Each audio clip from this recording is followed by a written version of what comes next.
हरे राम राम राम हरे हरे, हरे कृष्ण कृष्ण कृष्ण हरे हरे, हरे राम राम राम हरे हरे, हरे कृष्ण कृष्ण कृष्ण हरे हरे, हरे राम राम राम हरे हरे, हरे कृष्ण कृष्ण कृष्ण हरे हरे, हरे राम राम राम हरे हरे, हरे कृष्ण कृष्ण कृष्ण हरे हरे, पुंडलिकावरदे हरिविठ्ठल श्री ज्ञानदेव तुकाराम, पंढरीनाथ भगवान की जय, माऊली ज्ञानेश्वर महाराज की जय, जगद्गुरु तुकाराम महाराज की जय, सब संतन की जय, हर हर महादेव।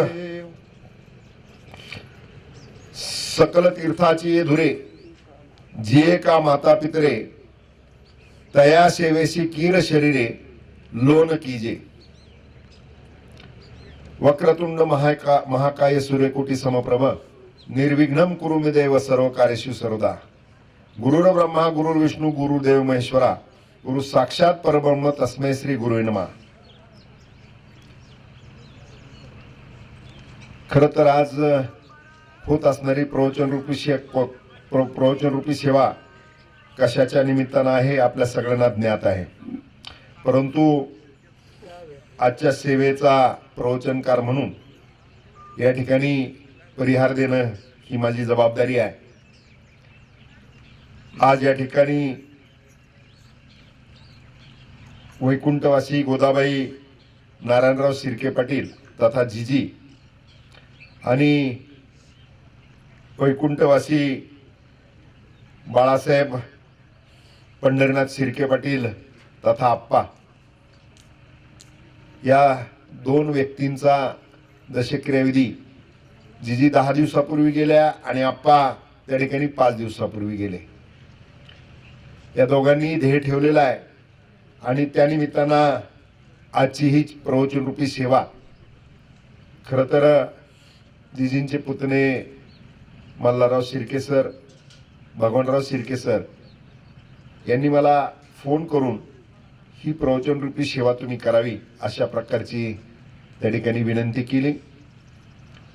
खरं तर भाग्य आहे की जिजींना 100 वर्षाचं आयुष्य मिळालं आणि आपणा देखील साधारणतः 75च्या आसपास आयुष्य मिळालं। त्यांच्या दशक्रिया विधीच्या निमित्तानं खरं तर सगळंच गाव जे नात्या गोत्याचं गाव आहे याच्यामध्ये आज प्रवचन रूपी सेवा करण्याची संधी मला या ठिकाणी उपलब्ध झाली आणि मी माझ्या बुद्धीप्रमाणे आपल्या सगळ्यांच्या समोर या ठिकाणी आज या प्रवचन रूपी सेवेच्या माध्यमातून आध्यात्मिक मार्गदर्शन करण्याचा प्रयत्न करणार आहे। हे जुन्या पिढीतली माणसं जी आहेत त्यांना आरोग्य मिळालं, आयुष्यही चांगल्या पद्धतीचं मिळालं। सहज बोलताना माणसं म्हणतात की त्यांच्या काळात खायला चांगलं होतं, परंतु त्याच्यावरती पुढे जाऊन मी काही गोष्टी निश्चितपणानं आपल्या सगळ्यांच्या समोर प्रवचन रूपी सेवा करत असताना मांडणारच आहे। जिजींनी आपलं जीवन जगत असताना खरं तर सुरुवातीचा कालखंड, मग त्यांचं माहेर वडगाव शिंदोडीचे पवारांचं, या ठिकाणी लग्न होऊन आल्यानंतर कधी आनंदाचे दिवस असतील, चांगले दिवस असतील, त्याच्यामध्ये देखील चांगल्या पद्धतीनं त्या ठिकाणी आपला कुटुंब व्यवस्था सांभाळण्याचा प्रयत्न केला। प्रतिकूल परिस्थिती आली तर न घाबरता न डगमगता भक्कमपणानं पतीला साथ देत त्यांनी त्या ठिकाणी आपली प्रपंचरूपी सेवा सावरण्याचा प्रयत्न केला। त्यांनी त्यांचे चिरंजीव जयसिंगराव असतील, रामदासजी असतील, मनोहर असतील, त्यांच्या कन्या त्या ठिकाणी पद्माबाई असतील, मंगलताई असतील, यांच्यावरती अत्यंत चांगल्या प्रकारचे संस्कार करून एक आदर्श अशी कुटुंब व्यवस्था त्यांनी घडवण्याचा प्रयत्न केला आणि वयाची 100 पूर्ण केल्यानंतर त्यांनी 10 दिवसापूर्वी या जगाचा निरोप घेतलेला आहे। तसंच आप्पांनी देखील त्या जीवनामध्ये जगत असताना खरं तर शेतकरी परिवारामध्ये जन्म घेतला। वडिलांचं आध्यात्मिक, आप्पांचे वडील हे आध्यात्मिक क्षेत्रामधलं एक चांगलं नाव, भजन त्या ठिकाणी मृदुंग वाजन, पिटी, गायन त्यांचं अत्यंत चांगल्या पद्धतीचं होतं. वडिलांच्या संस्कारावरतीच पुढे जाऊन आध्यात्मिक पाऊलवाट पकडण्याचा प्रयत्न आप्पांनी देखील केला. परंतु स्वतःच्या डोक्यामधलं असणारं जे स्किल आहे त्या स्किलच्या पद्धतीने आप्पांनी आपलं जीवन जगत असताना विश्वकर्माचं काम केलं. विश्वकर्मा म्हणजे त्या ठिकाणी बैलगाडी बनवणं असेल, आऊत बनवणं असेल, पाभार बनवणं असेल, अशा प्रकारचं शेतकऱ्याला उपयुक्त ठरणारं जीवन आप्पा त्या ठिकाणी जगले. त्यांनी खूप चांगल्या पद्धतीनं त्या माध्यमातून आपली प्रगती करण्याचा प्रयत्न केला. आप्पांनी आप्पांचे चिरंजीव या ठिकाणी जनार्दनजी असतील, दादाभाऊ असतील, त्यांच्या कन्या त्या ठिकाणी सुवर्णाताई विजय पवार असतील, राधिकाताई जगन्नाथ इथापे असतील, यांच्यावरती चांगल्या प्रकारचे संस्कार करून मुलांवरती मुलींवरती संस्कार केले. नातवंडांवरती देखील त्या ठिकाणी जीजी असतील, आप्पा असतील यांनी संस्कार करून एक अत्यंत चांगल्या प्रकारच्या आदर्श अशा कुटुंब व्यवस्था त्यांनी त्यांच्या जीवनामध्ये उभे केल्या. आणि जीजींनी 10 दिवसापूर्वी, आप्पांनी 5 दिवसापूर्वी या जगाचा निरोप घेतलेला आहे. त्यांच्या जाण्यामुळे शिर्के परिवार आणि सर्व नातेवाईकांना तीव्र दुःख आहे. या दुःखातून सावरण्याची शक्ती, बुद्धी आणि सामर्थ्य ईश्वर निश्चितपणानं आपणा सर्वांना देईल आणि ते द्यावा अशा प्रकारची ईश्वरचरणी प्रार्थना करतो. या ठिकाणी आजच्या सेवेसाठी ज्ञानेश्वर महाराजांच्या ज्ञानेश्वरीतील 17 अध्यायातली 207 नंबरची ओवी आज या ठिकाणी जगाच्या माऊलींनी जे आपल्याला त्या ठिकाणी ज्ञानेश्वरी दिली त्याच्यातली ही 207 क्रमांकाची ओवी आजच्या सेवेसाठी घेतलेली आहे. सकल तीर्थाचे दुरे जे का माता पितरे तया सेवेशी कीर शरीरे लोन कीजे. ओवीचा भावार्थ पाहत असताना ही ओवी मातृपितृ भक्तीचे महत्व सांगणारी असून आई वडील हेच सर्वश्रेष्ठ तीर्थ आहेत अशा प्रकारचं या ओवीच्या माध्यमातून माऊलींनी सांगितलेलं आहे. खरं तर 750 वर्षापूर्वी माऊलींनी हे आपल्याला सांगितलेलं आहे.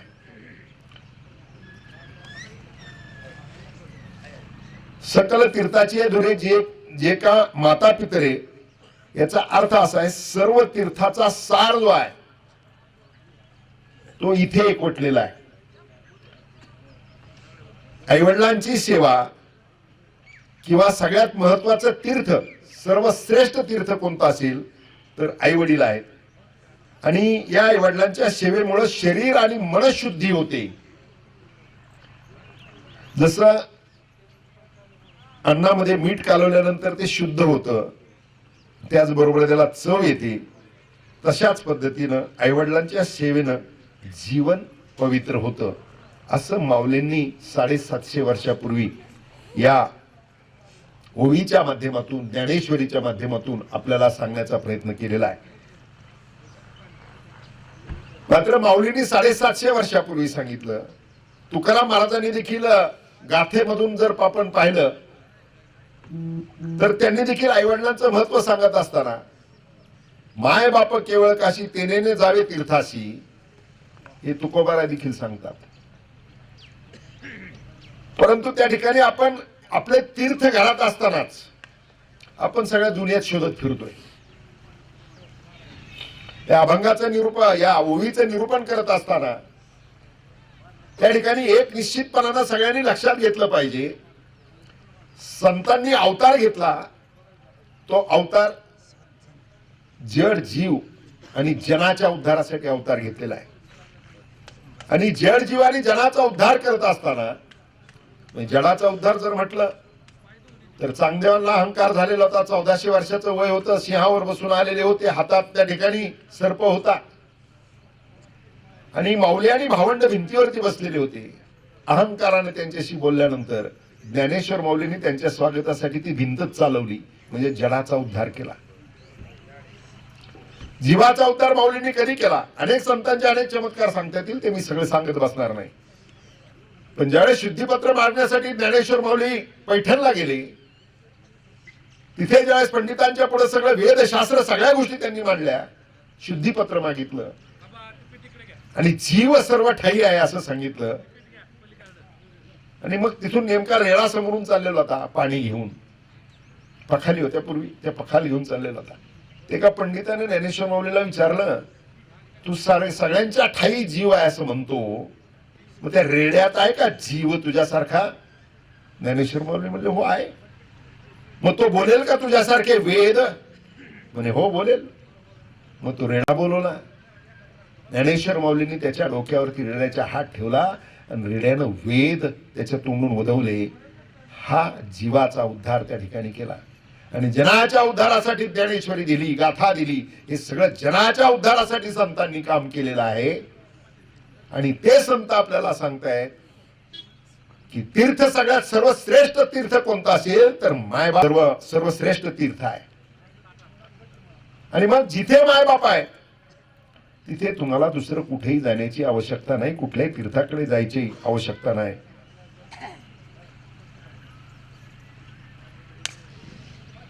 असंच एकदा एक राजा शिकारीसाठी जंगलात गेलेला असतो. उशीर होतो. उशीर झाल्यानंतर रात्री एका शेतकऱ्याच्या घरी तो राजा मुक्कामासाठी थांबतो. आता राजा थांबल्यानंतर शेतकऱ्याची कशी सगळी फजिती असेल, पण चतुर शेतकरी होता. त्या राजाने विचारलं शेतकऱ्याला की तुमचं उत्पन्न काय आणि त्याचा खर्च तुम्ही कसा करता? तो चतुर असणाऱ्या शेतकऱ्यानं सांगितलं की मला वर्षाला 20 पोती होतात धान्याचे, त्याचे मी 4 भाग करतो. पहिला भाग स्वतःसाठी ठेवतो, दुसरा भाग खड्ड्यात टाकतो, तिसरा भाग मी कर्ज फेडतो आणि चौथा भाग मी कर्ज देतो.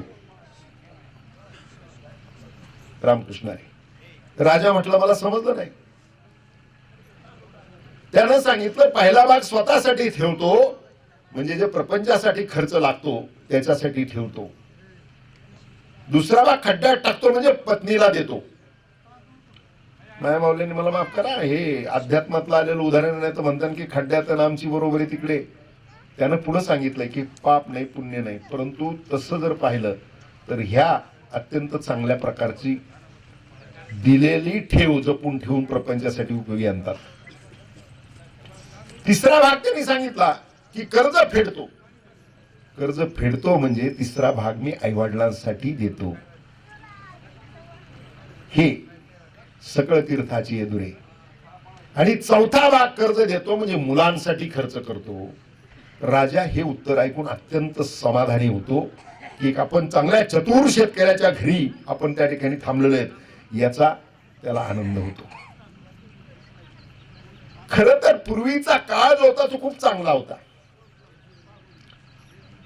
जिजींना 100 वर्षाचं आयुष्य मिळालं. आता 100 वर्षाचं आयुष्य इथून पुढे ऐकणं सुद्धा मोठं आश्चर्याचं वाटणार आहे. आपणना 75 वर्षाचं आयुष्य मिळालं. या जुन्या माणसांना आयुष्य मिळालं. 100चे आयुष्य मिळालेली अनेक माणसं आहेत होती, अजून काही आहेत.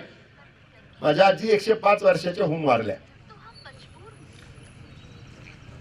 त्या आजीनी लहानपणी दिलेले संस्कार जर पाहिले तर निश्चितपणाने ना आरोग्य का मिळालं त्याची कारण देखील त्यांनी सांगितले. जुन्या काळात साधनं नव्हती सर, पण साधनं नव्हती, आरोग्य होतं आणि आनंद होता. पूर्वीची माणसं नांगरासाठी जायचे पहाटे. पहाटे माणसं नांगरासाठी, गाड्या होतं का त्यावेळेस? साधन काय होतं? आकाशातल्या चांदण्या बघायच्या आणि त्याच्यावरती जायचं. कोंबडा हरवलं की घरातल्या बाया माणसं, नंतरचा कालखंड, आधीच्या कालखंडामध्ये तर पहाटे तुटून जळणं सुरू व्हायची जात्यावरची. आता पुढे जात्याचं चित्र काढून दाखवावं लागेल, नांगराचे चित्र काढून दाखवावं लागेल, मोठेचं चित्र काढून दाखवावं लागेल. जुन्या कालखंडामध्ये अशा प्रकारचा त्या ठिकाणी साधन नव्हते, पण कष्ट होतं. आमची माणसं नांगरा जायचे, मैलोनं मैल पहाटे चालायचे. आता आम्हाला सांगावं लागते पहाटे. रामदेव बाबा सांगतो उठा, घ्या श्वास, सोडा श्वास, अशा उड्या मारा, तसं चला, असं चला. चक्की फिशिंग म्हणजे ते जात्याचं पिस दळायचं जे आहे ते दळायचं सुद्धा व्यायाम आता सांगावा लागतोय आम्हाला टीव्हीवरती. पूर्वी माणसं मोकळ्या मनानं हसत होते, आता हसण्यासाठी क्लब आहेत शहरात. कसं हसायचं? पूर्वीच्या माणसांना आरोग्य मिळालं त्याचं कारण त्यांच्या शरीराला प्रॉपर व्यायाम होता, मेहनत होती, कामाच्या निमित्तानं व्यायाम होता. आमच्या माय मावल्या त्या ठिकाणी घरातली पुरुष माणसं नांगरायला गेल्यानंतर त्या ठिकाणी जात्यावरचं दळणं दळत होते. त्या पिठाच्या भाकरी करून सूर्योदयाच्या बरोबर त्या ठिकाणी भाकरी घेऊन त्या ठिकाणी जिथं नांगरटी चाललेल्या तिथे जात होत्या. माणसं म्हणते त्या काळात खायला होतं, नुसतं खायला चांगलं होतं असं नाही, खायला होतच. आता त्याच्यापेक्षा चमकदार खायला आलेला आहे. आता दिसताना आपल्याकडे फार पदार्थ खायला मिळतात, परंतु त्या कालखंडामध्ये गव्हाचं अन्न जे ते खायला सणासुदीला मिळत होतं. आज आपल्याला रोज गहू आहे खायला, पण आरोग्य आहे का? पूर्वीच्या काळात सणासुदीला गव्हाचा स्वयंपाक व्हायचा, त्याच्यामुळे शुगर कुणाला सापडत नव्हती. जुन्या काळात दात घासायला ब्रश नव्हता, पेस्ट कुठल्याच आल्या नव्हत्या. चुलीतली राख घेऊन त्यांना दात घासत होते, लिंबाच्या काड्या घेऊन माणसं दात घासत होते. अनेक म्हातारी माणसं अजून असे आहेत की त्यांचे दात सगळीची सगळी जागेवर आहेत.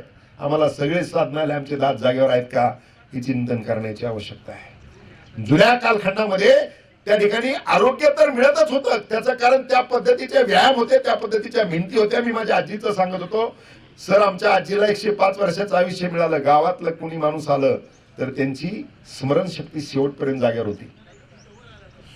म्हणजे समजा वकील साहेब आले तर ते म्हणणार की अरे मागच्या वर्षी लेकीचं लग्न झालं, त्याला काय मुलबाळ? सहज माणसं सांगायची होय झालंय. काय झालं तर का मुलबाळ काय, मुलगा मुलगी विचारायच्या, मग म्हणायच्या बाळांपण कसं झालं. हॉस्पिटलमध्ये म्हणलं आणि सिझर म्हणलं की चिडायच्या. त्या म्हणायच्या व्यायाम नाही. जात्यावरचा व्यायाम किंवा महिलांना त्या कालखंडामध्ये असणारे सगळे जे व्यायाम होते ते व्यायाम महिलांच्या आरोग्यासाठी अत्यंत गरजेचे होते. जुना कालखंड असा होता, आशीर्वादच अष्टपुत्र सौभाग्यवतीचा होता. 8-8, 9-9 लेकरं व्हायची. सगळ्या नॅचरल डिलिव्हरी होत्या. आता डॉक्टरकडे गेले की डॉक्टर त्या ठिकाणी चाहूल लागल्यापासून त्या ठिकाणी डॉक्टर सांगायला सुरुवात करतात हालचाल नाही, काय नाही, काय नाही. ती सगळी व्यवस्था पुढे सिझरची असते. आणि मग त्यांना सिझर सांगितल्यानंतर चिडायच्या आणि आरोग्याच्या विषयीच्या चर्चा त्या करायच्या. त्या चर्चा आम्ही लहानपणापासून ऐकत आलो. जुन्या कालखंडामध्ये आरोग्य मिळालं, आता आरोग्य नाही. मी फिरत असताना अनेक ठिकाणी चौकशी करतो, घरात कोणाला शुगर आहे का? असं कुटुंब मला एकच सापडलं, आरणगावला ठक्षेन भाऊसाहेब दिवटेंचं. त्यांनी सांगितलं आमच्या घरात कोणाला शुगर नाही. भाग्यवंत अशी काही घरं आहेत की त्यांना शुगर नाही, असू शकतात अजून काही. पण आम्हाला शुगर का झाली तर आम्हाला शरीराला प्रॉपर व्यायाम मिळत नाही, आम्हाला आरोग्याची नीटनेटकीपणाने काळजी नाही, आणि आम्हाला मिळणारा आहार कशा पद्धतीचा आहे त्याचा विचार केला तर आज कोणाचंच ताट विषमुक्त नाहीये. पुढे जाऊन मी ते सांगणार आहे. म्हणून जुन्या माणसांना आरोग्य मिळालं, जिजींना 100 वर्षाचं आयुष्य मिळालं, आप्पांना 75 वर्षाचं आयुष्य मिळालं. त्याचं कारण त्यांच्या शरीराला एक प्रॉपर मेहनती मिळाल्या. खरं तर मनुष्य जीवन हे अनमोल आहे. या ओळीच्या निमित्तानं आईवडिलांचं महत्व सांगत असताना या ठिकाणी एका मातेचा आणि एका पित्याचा असा दशक्रिया विधी आहे. आणि म्हणून ही ओवी या ठिकाणी आजच्या सेवेसाठी घेतलेली आहे. आई वडील हे तीर्थक्षेत्र आहे आणि आईवडिलांची त्या ठिकाणी काळजी घेणं, त्यांची सेवा करणं हेच सगळ्यात महत्वाचं त्या ठिकाणी पुण्यकर्म सांगितलेले. कुठेही तीर्थाला जायची आवश्यकता नाही, अशा पद्धतीने या ठिकाणी माऊलींनी या ओवीच्या निमित्तानं आपल्या सगळ्यांना सांगितलेलं आहे. भक्त पुंडलिकराय, पुंडलिके काय केले परब्रह्म उभे ठेले. भक्त पुंडलिकांनी त्या ठिकाणी युगयुग त्या ठिकाणी पंढरीश पांडुरंगाला या ठिकाणी उभं केलंय, असं आपण अनेक प्रवचनातून, कथेतून, त्या ठिकाणी कीर्तनातून ऐकलेलं आहे. काय करत होता पुंडलिकराय? पुंडलिकराय आईवडिलांची सेवा करत होता आणि पंढरीश पांडुरंग त्या ठिकाणी भेटीसाठी आले. त्यांनी सांगितलं मी आलोय. कोण आहे मी? म्हणे मी विठ्ठल आहे, पांडुरंग आहे, साक्षात पांडुरंग तुझ्या भेटीसाठी आलोय.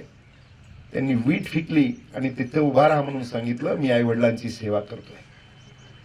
पण अगोदरचा पुंडलिक नाही माहिती आहे, आपण ऐकलेलं असेल. पुंडलिक राय काशीला त्या ठिकाणी गेले आणि जात असताना आई वडिलांना दोरानं बांधून आई वडील मागे चाललेले, बायको खांद्यावर घेऊन चाललेले पुंडलिक राय. 28 युगे युगे त्या ठिकाणी पंढरीश पांडुरंग तिथे विटेवरती त्यांनी उभा केलाय. कशातून? आई वडिलांच्या सेवेतून. काशीला जात असताना रस्ता भरकटला.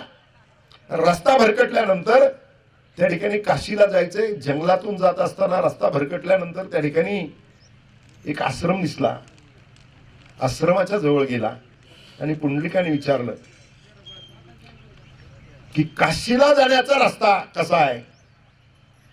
त्या आश्रमात राहणाऱ्या ऋषींनी सांगितलं, मी काशीला गेलेलोच नाही, त्याच्यामुळे मला काशीचा रस्ता माहित नाही. पुंडलिकाने त्यांची चेष्टा केली. ते ऋषींचं नाव कुकुट ऋषी. त्याने पाहिलं या आश्रमातून काही स्त्रियांचा आवाज येतोय. तो थांबला थोडासा. त्या स्त्रिया आत जाताना त्यानं जातानाच पाहिलेलं होतं. त्या स्त्रिया आत जाताना अत्यंत मलिन झालेल्या स्त्रिया त्या आश्रमात गेलेल्या होत्या. आणि पुंडलिक राय थांबला की यानं हा कधी काशीला गेला नाही, काशीपासून जवळ आहे, आपण तर काशी धर्मजल करत आपण टप्प्यावरती आलेला आहे, आणि हा काशीच्या जवळ असताना हा माणूस काशीला गेला नाही, दिसताना तर ऋषी दिसतोय. आणि थोडा वेळ त्या ठिकाणी विचार करत थांबलेला असताना त्या आत मलिन होऊन गेलेल्या 3 स्त्रिया बाहेर आल्या. त्या अत्यंत तेजस्वी होऊन आल्या. आणि पुंडलिक राय उडाला. त्यानं चिंतेत पडला, नेमकं काय घडलं असेल. तर त्यांना विचारलं, तुम्ही कोण? म्हणे मगाशी आत गेलो होतो ते आम्हीच आहोत. कोण आहात तुम्ही? त्यांनी सांगितलं, आम्ही नद्या आहोत.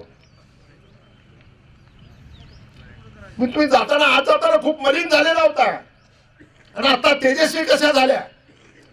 त्यांनी सांगितलं, तुझ्यासारखे पापी येतात, तीर्थाच्या स्थळावरती नदी स्नान केल्यानंतर सगळं पाप जातं म्हणून येतात, स्नान करतात, त्याच्यामुळे आम्ही मलिन होतो. आणि इथे कुकुट ऋषींच्या आश्रमात आम्ही त्या ठिकाणी येऊन कुकुट ऋषीच्या तपश्चर्याने त्या ठिकाणी आम्ही पुन्हा तेजस्वी प्राप्त होतो, आम्ही पुन्हा स्वच्छ होतो, म्हणून इथे येतो. मग कुकुट ऋषी काय करतात तो विचारतो. त्यावेळेस मध्ये आज जाऊन पाहतं कुकुट ऋषी आई वडिलांची सेवा करत असतात. ओळीमध्ये जसं सांगितलेलं, सकल तीर्थाचे अधुरे जे का माता पितरे, तीर्थक्षेत्र जे आहे ते आईवडिलांच्याच पायात आहे. आणि त्या आईवडिलांच्या पायी असणारं तीर्थक्षेत्र खऱ्या अर्थानं आपल्याला ओळखता आलं पाहिजे.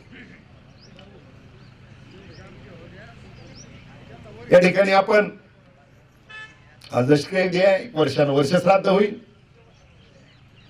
खरं तर आईवडिलांची सेवा हा सगळ्यात महत्वाचा भाग आहे. आजचा कालखंड फार बदललेला आहे. त्यामानानं ग्रामीण भागातलं चित्र चांगलं आहे, आपल्या भागातलं चित्र चांगलं आहे. आईवडिलांची सेवा करणं जो शेतीशी संबंधित शेतकरी आहे त्यानं तरी अजून बॅलन्स ठेवलेला आहे. आपण म्हणतो पाप वाढलेला आहे, परंतु ग्रामीण भागातल्या आपल्यासारख्या काही मंडळींच्या पुण्यामुळे अजून आज जग टिकलेलं आहे. अजून आपले आई वडील ग्रामीण भागातल्या शेतीशी संबंध असणाऱ्या लोकांनी वृद्धाश्रमात ठेवलेले नाहीत. नाही तर आजचं आव्हान काय? शहरातली परिस्थिती जर बघितली तर आई वडील वृद्धाश्रमात आणि मुलं पाळणा घरात. म्हणून चित्र अवघड आहे. आणि अवघड परिस्थितीमध्ये पुन्हा एकदा आधार जर कोणता असेल तर माऊलींची ज्ञानेश्वरी, तुकाराम महाराजांचा गाथा, संतांनी लिहिलेलं साहित्य हाच आधार. उद्याचा समाज पुन्हा चांगल्या पद्धतीने निर्माण व्हायचा असेल तर त्याच्यासाठीचा आधार आहे. आणि म्हणून आईवडिलांची सेवा हे कुठल्याही तीर्थापेक्षा अनन्यसाधारण सेवा आहे. कुठल्याही तीर्थापेक्षा मोठं तीर्थ जर असेल तर त्या आईवडिलांच्या पायाशी आहे. वृद्धाश्रम निर्माण झाले. वकील साहेब, मी 6-7 साली पिंपरी चिंचवडला ज्यावेळेस माझ्यावर एक जबाबदारी होती त्यावेळेस मी तिथे होतो. अनेका कार्यकर्त्यांना सांगितलं की इथला वृद्धाश्रम खूप चांगला आहे, मी तिथे ट्रस्टी आहे, जरा आपण वेळ दिला तर बरोबर, या भेटायला आला तर चांगलं राहील. म्हणलं वृद्धाश्रम पाहणं ही काय फार आनंदाची गोष्ट नाहीये, पण तुमचा आग्रह म्हणून येतो. मी गेलो तिथे. वृद्धाश्रमात आत एंट्री करत असताना समोरच्या बाजूलाच एक महिला आणि एक म्हातारी आजी, दोघींचा संवाद चाललेला होता आणि ती म्हातारी रडत होती. म्हणून मी सहज जवळ गेलो. त्या मुलीला विचारलं काय झालं. ती म्हणे बघा ना, सासूबाई ऐकायला तयार नाहीत. म्हणलं तुम्ही काय करता.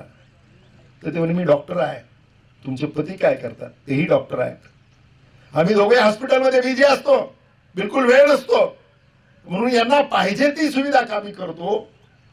महिना 15 दिवसातून आम्ही दोघांपैकी एक जण भेटायला येतो. आळीपाळीनं आता मी आले, पुढच्या वेळेस मिस्टर येतील. परंतु ह्या म्हणतात की मला घरी जायचंय, मला इथे करमत नाही, माझं मन रमत नाही, आणि आम्हाला तर वेळ नाही, यांच्याकडे लक्ष कोणी द्यायचं. मी म्हटलं ठीक आहे ताई, मी सांगतो समजून त्यांना. त्या म्हातारीच्या शेजारी खुर्ची ओढली. तो ट्रस्टी मोठा चिंतित पडला, तर हे काय साहेब सांगणार आहेत काय नाही. मी खुर्ची ओढली, बसलो. ती मुलगी बाजूला गेली. डॉक्टर असणारी सून बाजूला गेली. म्हातारीला फक्त विचारलं कसं चाललंय, काय चाललंय. मग तिनं सांगायला सुरुवात केली, लेख कसा घडवला, किती प्रतिकूल परिस्थितीतून घडवला, पती गेले, त्याच्यानंतर देखील याचं शिक्षण मी काय बंद ठेवलं नाही. मी खूप कष्ट घेऊन माझ्या मुलाला डॉक्टर केला, लग्न झालं, दोघं डॉक्टर आहेत. म्हणलं यांचं हॉस्पिटल कसं चाललंय. म्हणजे खूप चांगलं चाललंय. मग का ही परिस्थिती आहे. ते म्हणे काय मला कळत नाही, मला का ठेवलंय. आता असू शकतात काही दोष. म्हाताऱ्या माणसांनी सुद्धा एका गोष्टीची काळजी घेतली पाहिजे. घराचा स्वर्ग करायचा असेल तर तुमच्या हातात आहे. घराचं मंदिर करायचं असेल तर घरातल्या सगळ्या मेंबरच्या हातात आहे. कारण सुख आणि आनंद कुठल्याही मॉलमध्ये विकत मिळत नाही. सुख आणि आनंद तुम्हालाच निर्माण करावा लागतो. काहीतरी चुकीचं असेल म्हातारीचं म्हणून या दाखा तसं असेल. मी म्हातारीशी फक्त ओरली, अशी वरवरची सगळी चर्चा केली आणि मी निघून गेलो पुढे पाहायला. ती सुनबाई डॉक्टर माझी वाट बघत बसली की हा राऊंड मारून येईलच बाबा परत. 2 कप्पे होते. इकडच्या बाजूला महिलांचं होतं, पलीकडच्या बाजूला पुरुषांचं होतं. महिलांच्या बाजूच्या पाहणी झाल्यानंतर मी येत असताना त्या सुनेनं मला विचारलं की साहेब काय झाली का सासूबाईंशी चर्चा. म्हणलं खूप चांगली चर्चा झाली. सासूबाई इथं राहायला तयार आहेत. खुश झाली फार. काय म्हणणं आहे म्हणे सासूबाईंचं. म्हणजे सासूबाईंचं म्हणणं एवढंच आहे. मी म्हटलं की जशी मी इकडे घरी एकटी आहे तशीच माझ्या सुनबाईची आई बहीणबाई सुद्धा ती तिकडे एकटीच असते. तिला इथं जर आणून ठेवलं तर आम्ही दोघे आनंदानं राहू. आणि मी पुरुषाच्या बाजूला पाहायला निघून गेलो. ज्यावेळेस पुरुषांचं सगळं पाहून झालं बाहेर आलो त्यावेळेस ही सून सासूला गाडीत बसवत होती आणि घरी घेऊन जात होती. आपल्या लक्षात आलं असेल सगळ्यांच्या. जशी सासू आहे तशीच आई आहे याचं चिंतन करण्याची आवश्यकता निश्चितपणानं आहे. संतांना आपल्याला हे सांगितलेलं आहे. संतांनी जीवन कशा पद्धतीने जगायचं याच्यासाठीच्या अनेक अभंग आपल्यासाठी सगळ्यांसाठी निर्माण करून ठेवलेले आहेत. या ठिकाणी मरणाआधी सावध व्हावे, कीर्ती करूनही मरावे, जन्म घालून नये वाया, मानवाची उत्तम काया. किती अनमोल देह आपल्याला मिळालाय. खरं तर या ठिकाणी मनुष्य जन्म मिळण्यासाठी त्या ठिकाणी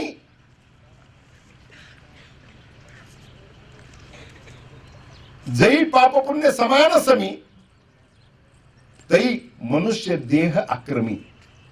शांती ब्रह्म एकनाथ महाराजांनी सांगितलेलं आहे की पाप पुण्य समान झालं की मानव देह मिळतो. आणि हा मानव देह आपल्याला मिळाल्यानंतर त्या ठिकाणी हा जगत असताना आपण कशा पद्धतीने जगावं याच्यासाठी या ठिकाणी नामदेव महाराजांनी सांगितलं मरणाआधी सावध व्हावे. इथं हा मृत्यू लोक आहे. इथं कुणीही जगायला आलेलं नाही. अरे इथे देवांनी अवतार घेतला. मृत्यू लोकांमध्ये देवानं अवतार घेतला, रामानं घेतला, कृष्णानं घेतला. संतांनी सुद्धा या महाराज या बसा. संतांनी सुद्धा अवतार घेतले. देवते संत निमित्त त्या प्रतिमा. संत जे ते सुद्धा देवाचेच अवतार आहे. पण घेतलेल्या अवतारांना सगळ्यांना अवतार संपवावे लागलेले आहेत. त्याच्यामुळे आपण आलो जन्माला. इथे जन्माला आलेला कोणाला राहायचं नाही, प्रत्येक जण जाणारच आहे. मी इथं प्रवचन करतोय म्हणून मी राहणारे, इथं बसलेले उभं राहिलेले सगळे जाणार आहेत. ते सगळेजण 7 दिवसातच जाणार आहेत. 7 म्हणजे पुढच्या आठवड्याच्या आत नाही. आजचा सोमवार आणि काल झालेला रविवार, हे 7 दिवस आहेत ना. सोमवार, मंगळवार, बुधवार, गुरुवार, शुक्रवार, शनिवार, रविवार, या 7 दिवसात प्रत्येकाला जायचं. जाणं हे ठरलेलं आहे. माणसाच्या जन्माची चाहूल लागते. मृत्यू मात्र ईश्वरानं स्वतःच्या हातात ठेवलेलं आहे. त्याची चाहूल बिहूल काय नाही, आणि त्याला वशिला विशिला सुद्धा काही नाही. कोण मोठा आहे कोण लहान आहे काही नाही. मागच्या आठवड्यामध्ये 28 वर्षाच्या तरुणाचा दशक्रिया भास्कर महाराज करण्याची वेळ माझ्यावरती आली. माझा तरुण माझा सहकारी एसटी मध्ये कंडक्टर आहे, माझ्यावर प्रेम असणारा, त्याचा 28 वर्षाचा मुलगा गेला. मी प्रवचनासाठी त्या ठिकाणी मला बोलवलं, मी गेलो. 28 वर्ष, व्यसन नाही, इंजिनियर झालेला पोरगा, चांगली नोकरी लागली, सुट्टीला आला.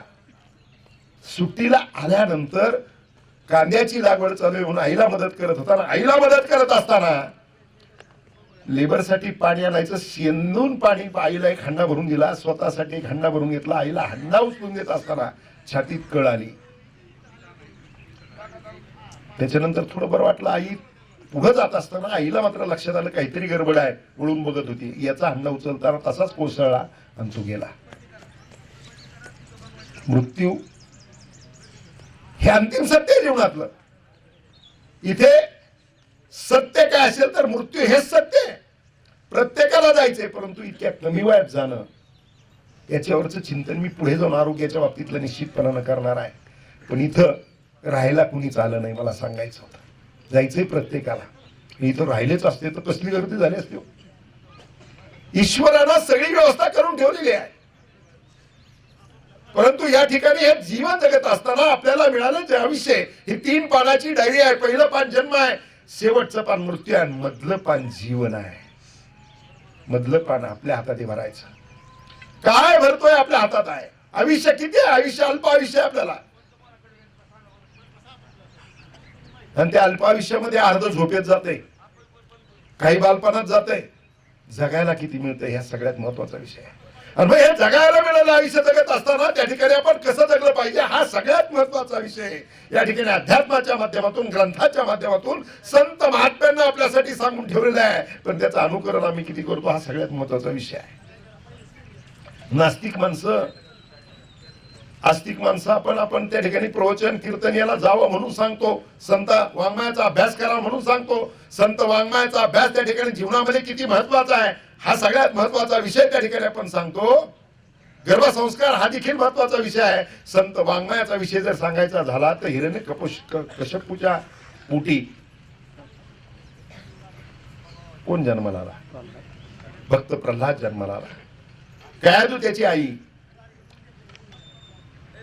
म्हणजे हिरण्यकशिपू हा अत्यंत धर्माच्या देवाच्या विरोधातला माणूस, पण त्याच्या पोटी प्रल्हाद जन्माला आला. का तर कयादूला पळून नेण्याचा प्रयत्न ज्यावेळेस चाललेला होता त्यावेळेस नारदानं त्या ठिकाणी सांगितलं इंद्राला की तू कुठं घेऊन चालला, ती पतिव्रता आहे, तिला नेऊ नकोस. नारदाच्या आश्रमात राहिली. नारायण ऐकलं. प्रल्हादाचा जन्म झाला. नारायण सोडून दुसरं काहीच बोलत नव्हता.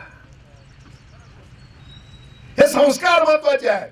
आणि मनुष्याला जीवन मिळत असताना हे मनुष्याला मिळालेलं जीवन ते आदर्श करायचं असेल, मधल्या पानाची डायरी जर आपल्याला चांगली भरायची असेल तर मी जसं मगाशी सांगितलं की सुख मॉलमध्ये विकत मिळत नाही, आनंद मॉलमध्ये विकत मिळत नाही. आनंद जर निर्माण करायचा असेल तर घरामध्ये आनंद निर्माण करण्याची जबाबदारी आहे घरातल्या प्रत्येक माणसाची आहे. आणि मग प्रत्येक माणसाची जबाबदारी आनंद निर्माण करायचा तो कसा करता येतो तर तुमची वाणी जी आहे ती वाणी चांगली असली पाहिजे, बोलणं चांगलं असलं पाहिजे. माऊली सांगतात तैसे साच आणि मावा मिथुने रसाळ शब्द जैसे कल्लोळ अमृताचे.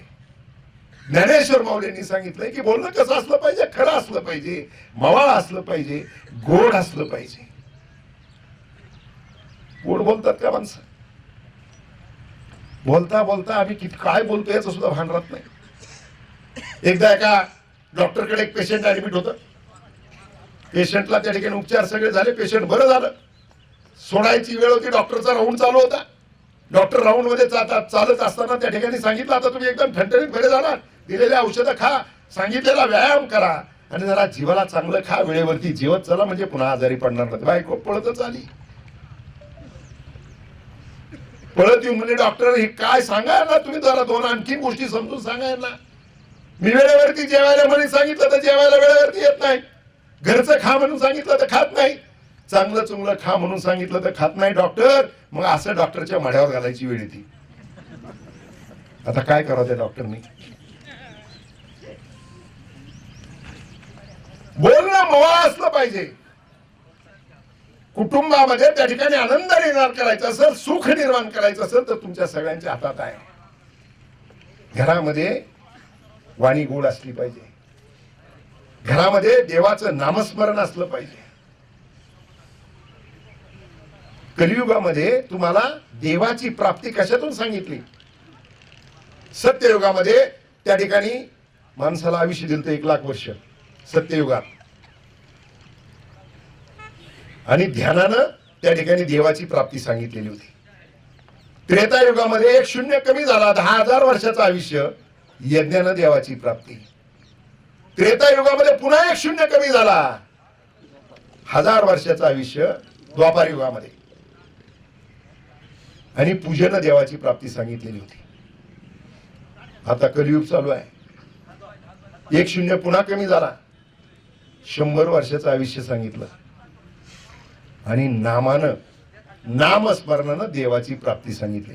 नामस्मरण म्हणजे काय? किती सोपं सांगितलंय.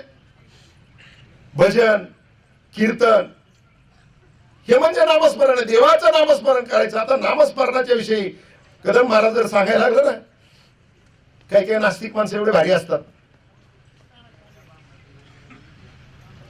ते म्हणतात काय जाऊन ऐकायचं तिथं, ते सांगतात पुण्याचं आणि पापाचं. अरे पुण्य म्हणजे थाप आहेत म्हणे, आणि पाप म्हणजे धमकी आहे. झालं यांचं सांगून मोकळे झाले. परंतु जीवनाचा जगण्याचा अर्थ जो आहे, तो अर्थ आम्हाला अध्यात्मानं जेवढं सांगितलं. एक डॉक्टर होते, ते डॉक्टर त्या ठिकाणी मी परवा एक व्याख्यान ऐकत होतो, त्या व्याख्यानामध्ये त्यांनी सांगितलं, खूप मोठा व्याख्यान आहे रामायणावरती, डॉक्टर कुमार विश्वास नावाचा, रामायणावरती खूप सुंदर त्याचं रामायण असेल, महाभारत असेल, त्याच्यावरती खूप चांगल्या पद्धतीने त्याची मांडणी असते. त्यांना सांगितलं, डॉक्टरांनी मी विदेशात चाललेलो होतो एका ऑपरेशनसाठी. निष्णात डॉक्टर होता, डॉक्टरचं नाव त्यानं सांगितलं नाही. त्याचा स्वतःच्या विमानाला मी त्या म्हणजे ज्याच्या ऑपरेशनला चाललो होतो तो खूप मोठा माणूस होता, त्यानं स्वतःचं विमान पाठवलेलं होतं, आणि आम्ही दोघे त्या विमानात बसून चाललेलो होतो. विमानात बसल्याबरोबर त्या डॉक्टरनं विमानचा टेक ऑफ झाला, आणि टेक ऑफ झाल्यानंतर त्याने पुढे जे काय टेबल असतो तो काढला. त्या टेबलवरती बॅग मधली त्या ठिकाणी भगवान श्रीकृष्णाची मूर्ती काढली, ठेवली, त्याच्या पुढे फुलं ठेवले, आणि हात जोडून डॉक्टर पूजा करायला लागला. मी प्रश्नात पडलो, कुमार विश्वास म्हटला. मग डॉक्टरला विचारलं, त्याची पूजा संपल्यानंतर डॉक्टरला विचारलं, डॉक्टर तुम्ही तेवढे कुठे निष्णात डॉक्टर, तुम्ही हे देवाची पूजा. त्यांनी सांगितलं, डॉक्टरांनी, मी 1000 ऑपरेशन केले. ते ऑपरेशन करत असताना कधी असा पेशंट असतो की त्याचं ऑपरेशन करताना, सहजपणानं ऑपरेशन करताना मला असं वाटतं की हे किरकोळ आहे, हा याच्यातून हे किरकोळ ऑपरेशन 2 मिनिटात त्या ठिकाणी करून आपण मोकळा हो, हा व्यवस्थित आहे होईल. पण ज्याला दिसताना किरकोळ दिसतो त्याचं ऑपरेशन मला छोटं वाटतं, ते ऑपरेशन करत असताना मला चिंता नसते, मात्र तो पेशंट जातो. आणि ज्याचं ऑपरेशन करताना सीझर हातात मी घेतो आणि विचार करतो त्यावेळेस की हा आता जगणारच नाही, मात्र शेवटचा माझा प्रयत्न आहे, तो प्रयत्न करतो, आणि जो जाणारच आहे वाटतो तो जिवंत राहतो. मग हे मी ऑपरेशन करत असलो तरी याच्याही पलीकडे कोणती तरी एक शक्ती आहे, आणि ती शक्ती ही आहे. एक निष्णात डॉक्टर सांगतो तरी आम्हाला पटत नाही. चौकात बसणारे म्हणते पुण्य म्हणजे थापा आणि पाप म्हणजे धमकी. परवा आपण एक व्हिडिओ पाहिला असेल, डॉक्टर इनामदार म्हणून पुण्यातले डॉक्टर हार्टचा अत्यंत औंध भागामध्ये त्यांचं हॉस्पिटल आहे, त्यांनी सांगितलं विठ्ठल नामाचं नामस्मरण केलं, विठ्ठल विठ्ठल विठ्ठल विठ्ठल हा उच्चार जर केला तर रक्ताच्या गाठी वितळू शकतात आणि तुमचा हार्ट अटॅकचा धोका कमी होऊ शकतो. हे घनश्याम शेलार नाही सांगत, ज्याने अनेक हार्टचे ऑपरेशन केले तो डॉक्टर सांगतोय. हे कलियुगातलं नामाचं महात्म्य सांगितलेलं आहे.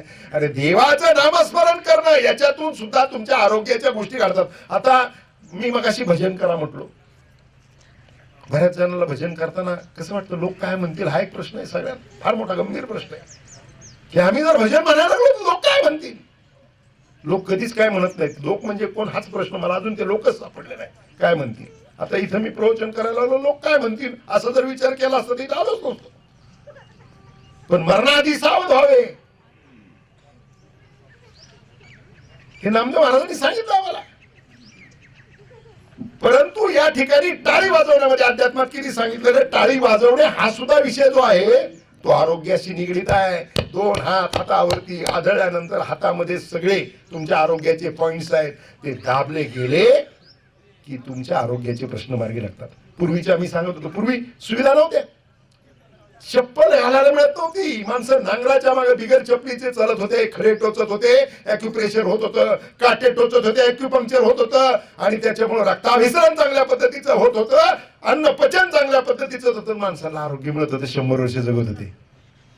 आता लहान लेकरू पावलं टाकायला लागले, त्याला आपण चिव चिवचा बुड देतो, चिव चिव चिव चिव चिव ते वाजते, ते पळते, त्याच्या मग आपण पळतोय.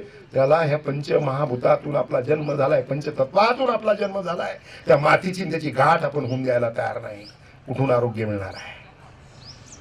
त्यामुळे सगळ्या गोष्टी, जीवन जे मिळालेलं जीवन आहे त्या जीवनामध्ये जर आनंद निर्माण करायचा असेल, मधलं पान तुम्हाला जर भरायचं असेल तर ते मधलं पान आनंदी भरवणं तुमच्या हातात आहे. आणि म्हणून त्या ठिकाणी कुटुंबामध्ये आनंदाचं वातावरण निर्माण करणे कुटुंबातल्या प्रत्येक घटकाच्या हातात आहे. पूर्वी संस्कार व्हायचे, जुनी माणसं, कुटुंब मोठी होती, सगळा परिवार एकत्र त्या ठिकाणी बसत होता, घरातला धाक असणारा एखादा चुलता असायचा, त्या चुलता आला की सगळे घरातले पण सांगायचे ते आलेत, त्यानं नाव सांगल, चुकीचं वागू नको. पोरं चुकीचं वागत नव्हते. जेवणाला एकत्र बसल्यानंतर त्या ठिकाणी घरातला प्रमुख माणूस सात्विक असणारी माणसं सांगत होते की ताट जेवणाचं पुढे आल्यानंतर पाण्याचा वेढा द्या म्हणून सांगायचे, त्याला हात जोडा म्हणून सांगायचे. सहज प्रश्न निर्माण व्हायचा लेकरांच्या मनामध्ये, आमच्या सारख्यांच्या मनामध्ये. आम्ही विचारायचो, हात जोडला, पाण्याचा वेढा त्या ठिकाणी ताटाला दिला आणि हात जोडला म्हणजे काय, भाकरीची भाजीचं काय 5 पकवानं तयार होतात का. तर जुनी माणसं सांगायचे नाही, 5 पकवानं तयार होत नाहीत, मात्र हात जोडल्यानंतर, पाण्याचा वेढा दिल्यानंतर त्या जेवणाचा प्रसाद तयार होतो आणि प्रसाद पूर्णपणानं खायचा असतो. जो प्रसाद तयार झाला तो प्रसाद शक्ती देत असतो. हात का जोडायचे, ज्यांनी पिकवलंय त्याचे आभार मानण्यासाठी, जिनी शिजवलंय तिचे आभार मानण्यासाठी आणि ज्यानं भूक दिली त्याचे आभार मानण्यासाठी हात जोडायचे. हे संस्कार होते. आता कोण कधी कुठं जेवतो याचा तपास लागत नाही. हा फरक जो आहे, हा फरक पुन्हा एकदा आपल्याला अध्यात्माच्या आधारानं पुन्हा एकदा कुटुंबामध्ये आनंद निर्माण करायचा असेल, घराचा स्वर्ग निर्माण करायचा असेल, कुटुंबामध्ये घराचं मंदिर करायचं असेल तर आमच्या हातात आहे. आई मुलावरती फार प्रेम करते. बसा सर.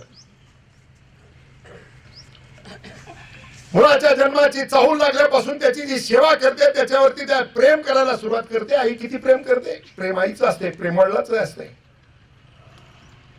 आई मुलाच्या जन्माची चाहूल लागल्यापासून त्याच्यावर प्रेम करायला सुरुवात करते. काय खायचं, काय नाही खायचं, बाळाला त्रास होणार नाही याच्यासाठी काय करायचं, त्याच्या वाढीसाठी काय काय करायचं. आई तर काय देते, या माणसाच्या शरीरातला प्रत्येक अवयव आपल्याला आईनं दिलेला आहे. प्रत्येक अवयव. बायपास करायचं ठरलं तर इकडची शिर काढून ते बायपास करत असताना थोडा तुकडा जोडायचा आहे. ऑपरेशन करायचं म्हणलं तर 4-5 लाखाच्या खर्च येत नाही. तुमच्या शरीरातली शिर जोडायची आणि बायपास करून द्यायचं, रक्तवाहिनी करून द्यायची. पृथ्वीला कितीतरी प्रदक्षिणा होतील एवढ्या शिरा आपल्या शरीरात आहेत. त्या सगळ्या शिरा आईने दिल्या. तिने त्याचं मोल कधी मागितलंय का? मग ज्या आईनं वडिलांना आपल्याला जन्म दिलाय, जन्म देत असताना आपण रडत आलो, ते हसत आनंदानं स्वागत करत होते. जे आपल्या जन्माच्या वेळेस हसत होते, त्यांच्या मृत्यूच्या वेळेस ते हसतच गेले पाहिजे, याची काळजी घेण्याची गरज प्रत्येक परिवारातल्या प्रत्येकाची आहे.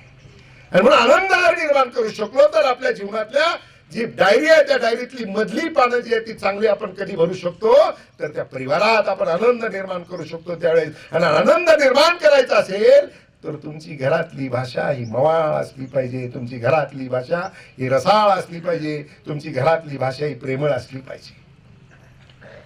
लेकराला आपण एवढा जीव लावतो, आई एवढा मोठं करते, ते मोठं होतं, लग्नाच्या वयाला आल्यानंतर लग्नासाठी मला चांगली सून मिळाली पाहिजे याच्यासाठी आग्रह केला जातो. मुलगी असेल त्या मुलीसाठी चांगला जावाई मिळाला पाहिजे याच्यासाठीच आग्रह करतो. पण लग्न झाल्यानंतर सून घरात आली, मग सून घरात आल्यानंतर तिला लेकीप्रमाणे जर प्रेम द्यायला सुरुवात केलं तर तीही तुम्हाला आईप्रमाणे सांभाळणार आहे. नाहीतर मग नवरा बायको लग्न झाल्यानंतर, मग आता लग्न झाल्यानंतर लग्नाच्या आधी तुमचा मुलगा तुम्हाला जेवढा वेळ देऊ शकत होता, शेवटी क्रमानं त्या ठिकाणी विवाह झाल्यानंतर हजारमा पत्नी म्हणून. खरं तर स्त्रियांचा त्याग किती मोठा आहे. जन्म झाला, आता जुना काळ होता, मुली झाल्या की मग नाक तोंड वाकडी करायची, कार्टी झाली, त्याची सुरुवात आईपासून असायची. ते काही पुरुषच करीत होते असं नाही. आता मुलगी झाल्यावर तिचं फार स्वागत आहे, आनंद आहे. काळ बदललाय, गणित बिघडलेला आहे. परंतु त्या कालखंडामध्ये नावडती म्हणून मुलीकडे पाहिलं जायचं. पुढे जाऊन त्या ठिकाणी त्या मुलीच्या जीवनातले परिवर्तन किती होते. लग्न आल्यानंतर म्हणजे लहानपणी आईवडिलांच्या ताब्यामध्ये, लग्न झालं की पतीच्या ताब्यामध्ये. बरं त्याग किती आहे. लग्न झालं की आईवडिलांच्या नावाचा त्याग, आईवडिलांच्या आडनावाचा त्याग, आईवडिलांच्या गोत्राचा त्याग. पतीचं नाव स्वीकारायचं, त्याचं आडनाव स्वीकारायचं आणि त्या ठिकाणी त्याचं गोत्र स्वीकारायचं आणि त्याच्याबरोबर निघून जायचं. मुलं झाली की मुलांचं त्या ठिकाणी, मुलं आईला मूल होतं, मूल होत असताना 9 महिने त्याचा भारती वाहते, सगळी काळजी त्याचं ती आई घेते. आणि मूल झाल्यानंतर त्याच्या पुढे नाव लिहिताना मात्र वडिलाचं लिहिलं जातं. स्त्रियाच्या जीवनामध्ये त्याग खूप आहे, पण या त्यागाचं नोंद जी आहे ती निश्चितपणाने अध्यात्म आहे, धर्मात आहे, सगळीकडे आहे. मात्र ही स्त्री घरामध्ये ठरवलं तर आनंद निर्माण करू शकते, घराचं मंदिर निर्माण करू शकते, घरामध्ये स्वर्ग निर्माण करू शकते. हे तिच्या हातात आहे. तिनं येणाऱ्या सुनेचं स्वागत जर मुलगी म्हणून केलं तर. नाही तर मग लग्न झालं, नवरा बायको त्या ठिकाणी थोडस असतं नवीन नवीन सगळ्या गोष्टी. मुलगा आईवडिलांना वेळ कमी देतो आणि मग आईने लगेच म्हणायचं की पप्या आधी लई चांगला होता, आता फार बिघडला, फार बायकोच्या आहारी गेला. आणि मग ते एवढं सुरू होतं, एवढं सुरू होतं, इतकं लांब जातं की मुलाला प्राण्यांच्या, या महाराज रामकृष्ण आहे, प्राण्यांच्या उपमा द्यायपर्यंत जातं. आणि ते कुठपर्यंत जातं. सकाळी चहा पाणी झाल्यापासून दुपारच्या जेवणापर्यंत. लई चांगला होता, पण बैल बुद्ध्या झाला, बायकोच्या आहारी गेला. बोलता बोलता पुन्हा सांगता सांगता सगळ्या गल्लीत लेकीचं कौतुक करताना सांगते, माझ्या ताईचं मात्र लय चांगलं आहे. जावई असे मिळाले की लग्न झाल्यानंतर सगळ्या किल्ले हातात दिल्या. मग आता तुझा बैल बुद्धी तो काय झाला. हे सगळं बोलण्यापेक्षा माझी सून खूप चांगली आहे, तिच्या 4 गोष्टीत गुणाच्या, चांगले गुण ज्या त्या चांगल्या गुणाचं कौतुक लोकांजवळ करा. आणि तिच्या 2 गोष्टी चुकत असतील तिला कानात सांगा, बाई माझ्या मुलीसारखी आहेस, एवढं दुरुस्त कर, हा प्रपंच तुझाच आहे, तुलाच पुढे न्यायचंय. काय काहींचं तर लई फॅड असतंय, म्या केलं, माझ्या नवऱ्याने केलं, मीच केलं, हे सगळं मीच घडवलं. मग आता तूच घडवलं तर बरोबर नेते काय याच्यातलं काय. हा मृत्यू लोक अशा प्रकारचा आहे. 2च ऑप्शन आहेत आपल्याकडे, एक तर वाटून जायचं, नाही तर इथंच ठेवून जायचं. वाटून कोणासारखं, तुकाराम महाराजासारखं. आहेत का आपल्यात कोणी तुकाराम महाराज. वाटून तर आपण जाऊ शकत नाही, मग ठेवून इथंच जायचं ना, मग त्यांनाच ठेवायचं ना. मग ज्या लेकरांना ठेवून जायचंय त्या लेकरांशी जर चांगलं बोललो, त्या कुटुंबामध्ये आनंद निर्माण करण्याचा प्रयत्न केला तर निश्चितपणानं खूप चांगल्या प्रकारचा आनंद आपण निर्माण करू शकतो. आणि म्हणून त्याच्यासाठी मरणाआधी सावध व्हावे, कीर्ती करूनी मरावे. कीर्ती कधी होईल? कीर्तीचे दोन प्रकार आहेत, अपकीर्ती आहे, कीर्ती आहे. कीर्ती करून बोलायचंय तर चांगली कीर्ती जर व्हायची असेल त्याच्यासाठी सांगितलेलं आहे नामदेव महाराजांनी, जन्म घालू नये वाया मानवाची उत्तम काया. जन्म वायाला घालू नका. नको त्या गोष्टीच्या चर्चेने, नको त्या वादविवादानं, द्वेष, मत्सर, अहंकार यानं त्या ठिकाणी जीवन व्हायला घालू नका. मी म्हणण्यामध्ये त्या ठिकाणी काय अर्थ नाही. मी म्हणण्यानं फसगतच होते, अहंकारानं फसगतच होते. संतांची झाली, 1400 वर्षाच्या चांगदेवाची झाली, भल्या भल्यांची झाली, पंडितांची झाली. अहंकार काही कामाचा नाही. त्या ठिकाणी मधलं पान जर चांगल्या पद्धतीने भरायचं असेल तर तुमचं सात्विक जीवन असलं पाहिजे. कारण मानवी देहा इतका उत्तम देह नाही. 84 लक्ष योनी सांगितलं, त्याच्यामध्ये पशु आहेत, पक्षी आहेत, वृक्ष आहेत आणि मानव आहे. एकच देह ईश्वराने अशा पद्धतीचा मानव देह निर्माण केला आहे की त्याला हसता येते, त्याला बोलता येते, त्याला रडता येते, त्याला व्यक्त होता येते, त्याला जीवनाचा स्वर्गही तयार करता येतो आणि त्या ठिकाणी दुसराही भाग तयार करता येतो. याच्यातलं जर चांगलं अध्यात्मानं आम्हाला सांगितलेलं आहे की आदर्श जीवन करा. कोणतं आदर्श जीवन होत? क्षणाक्षणाचा विचार, क्षणोक्षणी हाची करावा विचार. क्षणाक्षणाला हा विचार केला पाहिजे की माझं जीवन आदर्श कसं होईल. पितामह भीष्म, महाभारतातला प्रसंग या ठिकाणी आपल्या समोर निश्चितपणानं सांगेल. आता पितामह भीष्म संकल्पाच्या दृष्टीनं किंवा जीवनाच्या दृष्टीनं खूप मोठं व्यक्तिमत्व. त्यांचा मृत्यू त्यांच्या हातात होता, पण त्यांना मारलं सुद्धा देवानं. मारत असताना त्यांना त्या ठिकाणी एक वेगळ्या प्रकारचं एक कौतुक करावं लागलं, षडयंत्र करावं लागलं. त्या ठिकाणी पितामह भीष्मांना पडावं लागलं. 113 बाण त्यांच्या अंगामध्ये होते. इच्छाभरणी असल्यामुळं 113 बाण अंगात घुसलेले असताना, पितामह भीष्म पडलेले असताना, पडल्याबरोबर त्या ठिकाणी भगवान श्रीकृष्ण तिथे गेले. देव त्यांच्या पायाजवळ उभे राहिले, दर्शन केलं. नजरेनं पितामह भीष्मांनी सांगितलं की आता मला त्रास देऊ नका. मी ज्या दिवशी डोळे उघडील त्या दिवशी माझ्या समोर परत या. नजरेनं सांगितलं. 113 बाण अंगात घुसल्यानंतर 22.5 दिवसानं भीष्म गेले. यम पायाजवळ उभा होता. 11व्या दिवशी भीष्मानं डोळे उघडले.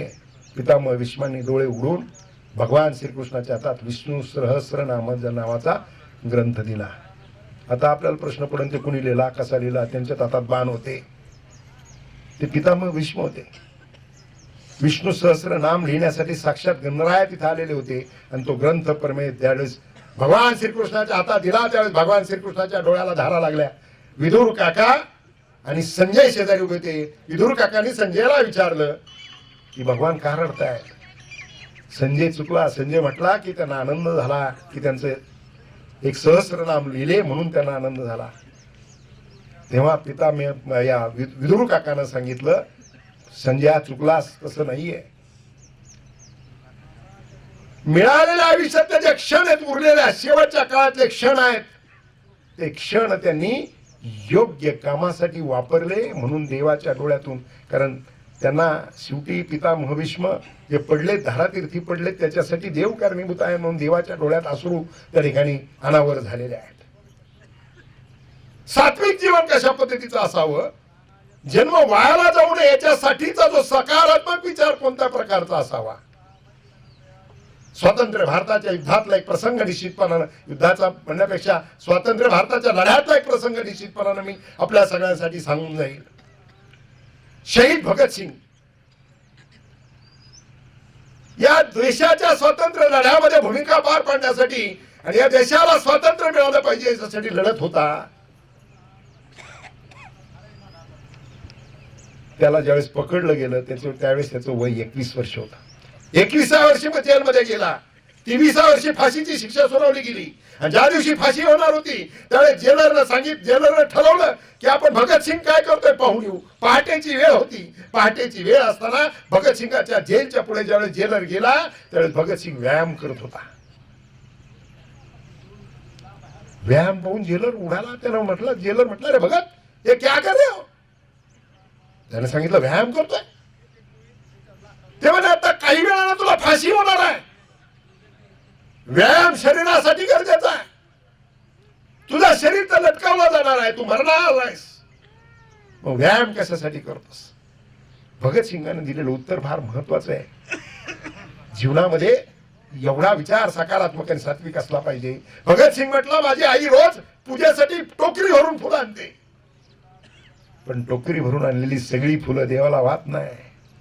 त्या फुलांमध्ये पुन्हा फुलं शुद्धी, आणि जे टवटवीत असताना फुल आहे तेच फुल माझी आई देवाला वाहते. आणि ज्या भारत मातेसाठी जर मी शहीद व्हायला निघालेलो आहे, दुःखी नाराज रडक्या चेहऱ्यानं या भारत मातेसाठी मी शहीद होणार नाही. भारत मातेला वाहिलेलं, माझ्या आईनं वाहिलेलं फुल म्हणून, ताजं तवानं फुल म्हणून मला जायचंय. आणि म्हणून मी सूर्य नमस्कार करतो, व्यायाम करतोय. हे भगतसिंगांनी सांगितलं. हे डायरीतलं मधलं पान आहे भगतसिंगाच्या. वयाचे 23 वर्ष, माऊलींचे वयाचे 22 वर्ष ज्ञानेश्वरी लिहिली. आपण आपल्यासाठी सगळ्यांसाठी पसायदान मागितलं माऊलींनी. काय म्हणलं पसायदानामध्ये? अख्खं पसायदान आपण रोज म्हणतो. दुरितांचे तिमिर जाओ, विश्व स्वधर्म सूर्य पाहो, जो जे वांछील तो ते लाहो.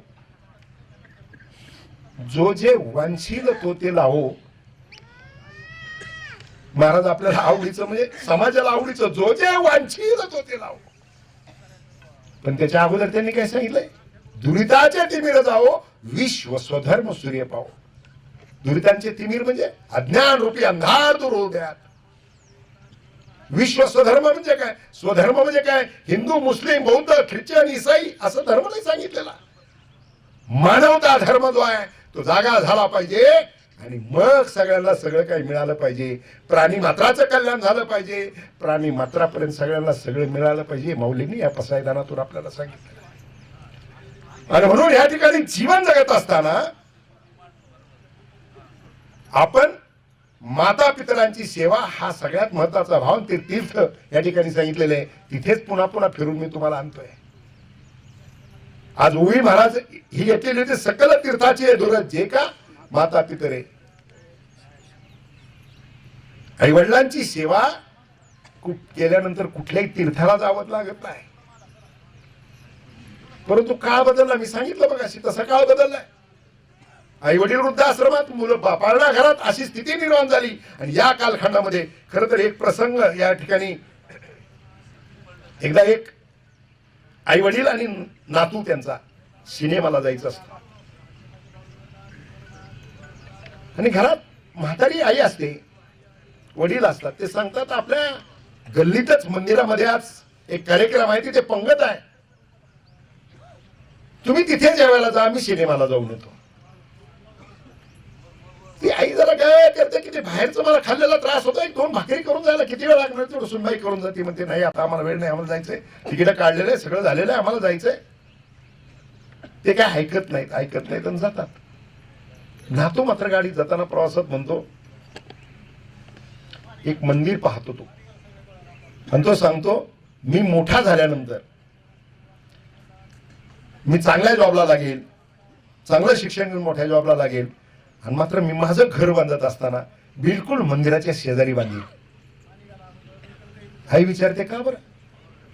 त्याने मला माझ्या बायकोला सिनेमाला जायची वेळ आल्यानंतर तुम्हाला दोघांना लांब चालत जायची गरज पडू नये म्हणून मंदिराच्या शेजारी घर बांधतो, तिथे पंगत असल्याने तिथली तिथे तुम्हाला जेवायला जाता येईल. लेकर तुम्ही काय सांगतात तसं वागत नाही, तुम्ही काय करतात तसं वागतात. म्हणून संस्कार द्यायचे असतील तर आपण काय करतो याच. पूर्वी घर लहान होती, परिवार मोठे होते, साधनं नव्हते, अडचणी होत्या, परंतु संस्काराची पेरणी होत होती. आज घर मोठे झाले, प्रत्येकाला वेगळी खोली झाली, प्रत्येकाला वेगळी खोली झाली, त्याच्यामुळे संकट आणि समस्या जास्त वाढत चालल्या.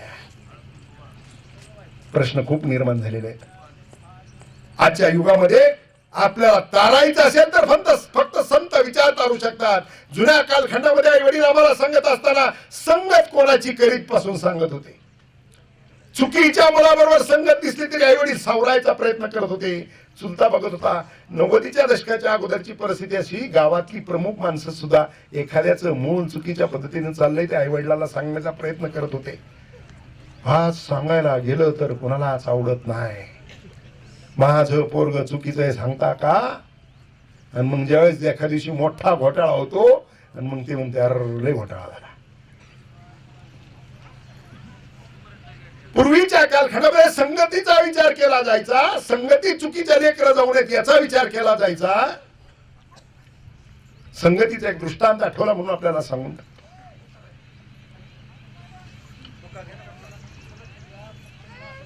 बादशाच्या दरबारी बिरबलासारखा प्रधान, त्या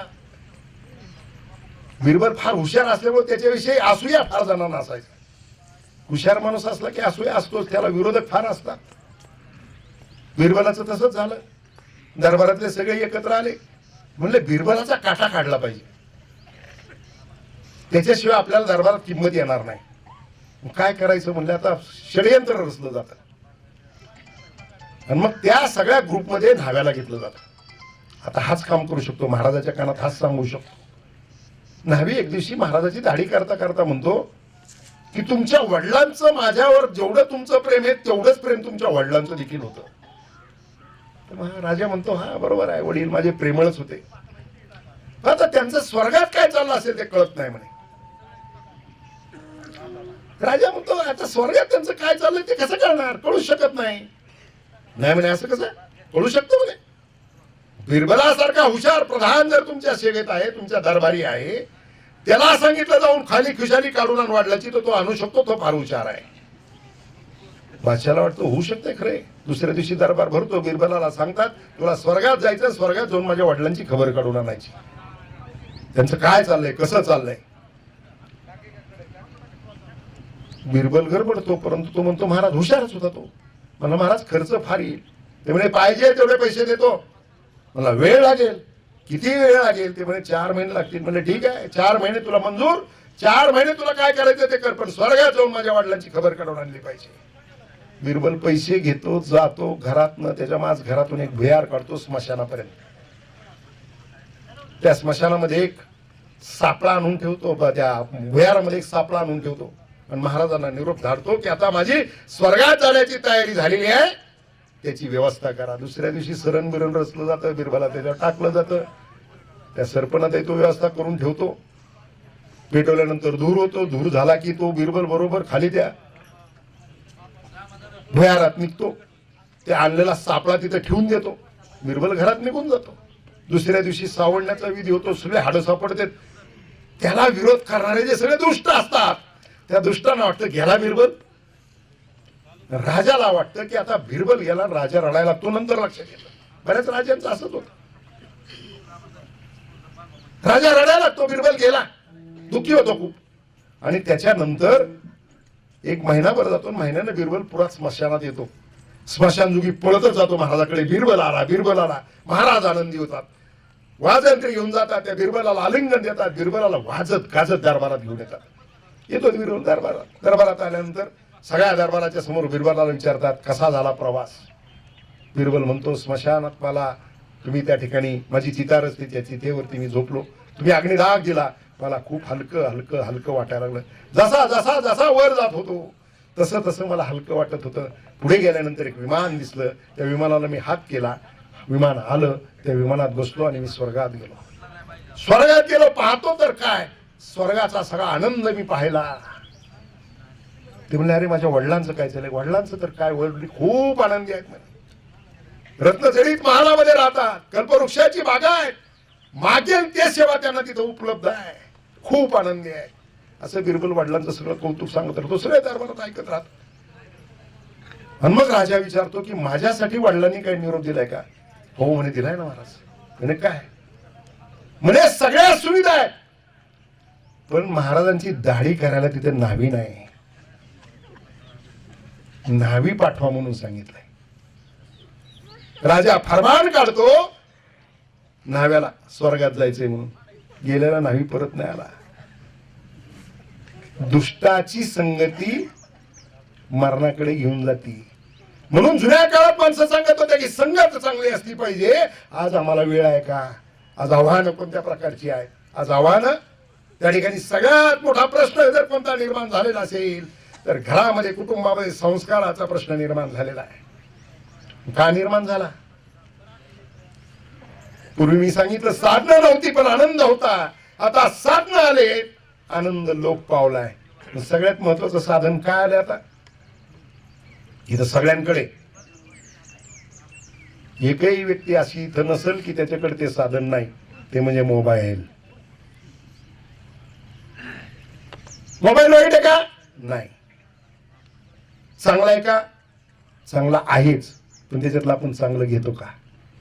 कारण चांगलं घ्यायला शिक्षण घ्यावं लागतं. वाईटाला शिक्षणाची गरज नाही. का तंबाखू खायची मग कसं शिकवायचं असं कुणी शाळेत कॉलेजात शिकवलंय का? किती घ्यावी, चुना किती घ्यावा, किती चोळावं, किती थापा माराव्यात, कोणता भाग उचलावा, कोणता भाग खाली टाकून द्यावा, काय नाही. आपोआप शिकलेत माणसं. तसं मोबाईलचं झालंय. मोबाईल हे साधन, जगातली सगळी माहिती कळते, जगात काय चाललंय ते सगळं कळतंय. पण आम्ही मोबाईलच्या आधी एवढे गेलो की शेजारी काय जळतंय ते आम्हाला कळायला तयार नाही. मोबाईलच्या साधनाचा उपयोग ज्या पद्धतीने व्हायला पाहिजे त्या पद्धतीने होत नाही. जे पाहायला पाहिजे ते आम्ही पाहत नाही.